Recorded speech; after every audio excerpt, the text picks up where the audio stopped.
Bon, dans cette session-là, je vais vous montrer comment fonctionne le publi-postage avec Word.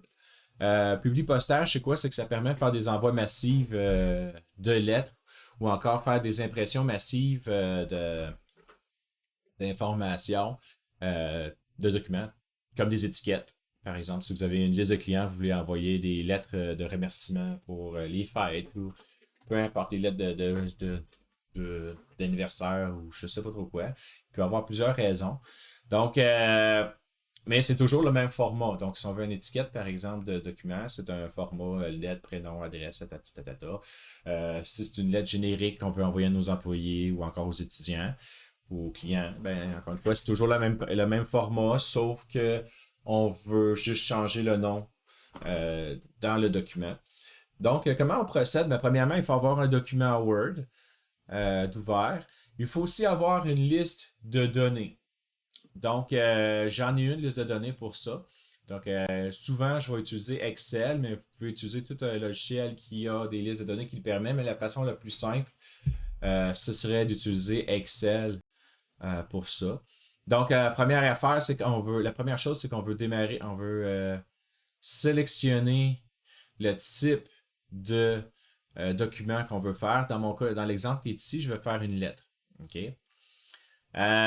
Ensuite, on va aller sélectionner les destinataires. Je vais utiliser une liste déjà existante. Donc, je vais cliquer sur liste déjà existante.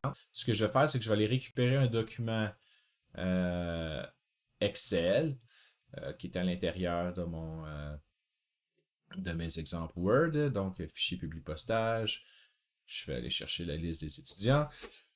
Excusez-moi. Donc, je vais prendre la feuille 1. Je prends le risque. Je n'ai pas vu c'était quoi qu'il y avait dans la feuille 1. Donc, je prends le risque que c'est celle la bonne feuille. Je vais regarder. Ah, ça semble correct. OK.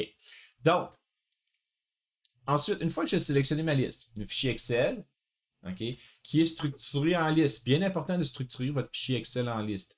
Qu'est-ce qu'une structure de fichier Excel? Une liste Excel, ben c'est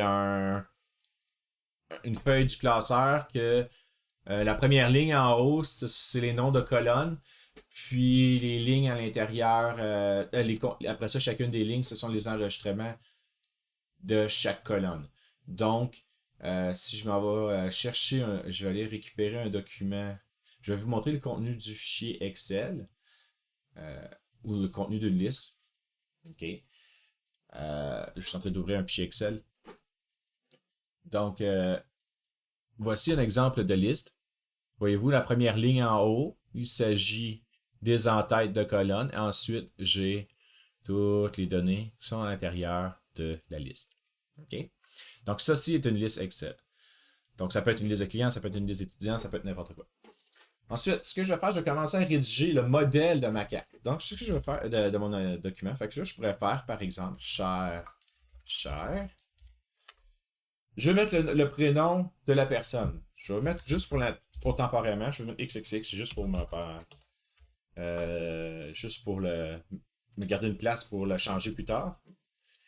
Je vais écrire ce message pour indiquer que vous êtes accepté dans le programme de n'importe quoi. XXX. Programme XXX.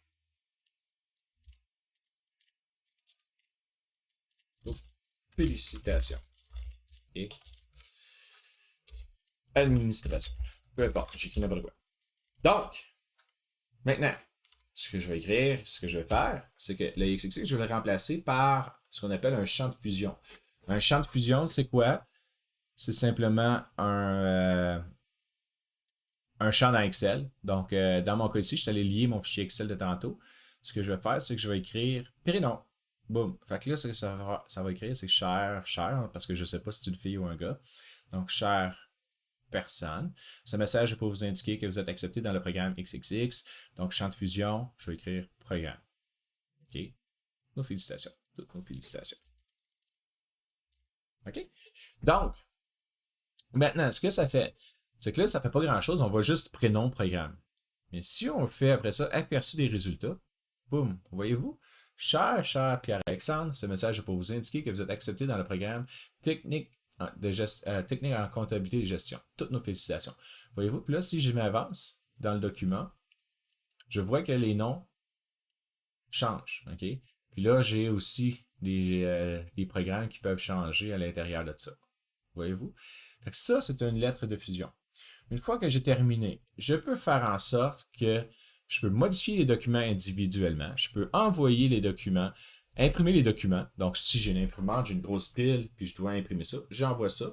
Ou je peux faire envoyer des courriers. Donc, envoyer des courriers électroniques. Toutefois, si je veux envoyer des courriers électroniques, il faut que j'ai un champ dans mon fichier Excel courriel. OK? Donc, j'en ai pas dans ce cas ici. Si je fais envoyer courriel à, puis là, j'ai pas mon champ courriel, mais si vous aviez une liste de clients et il y a un champ courriel, vous pourriez sélectionner courriel. Donc, ceci complète la mini-capsule sur le publipostage. J'espère que cela vous a aidé.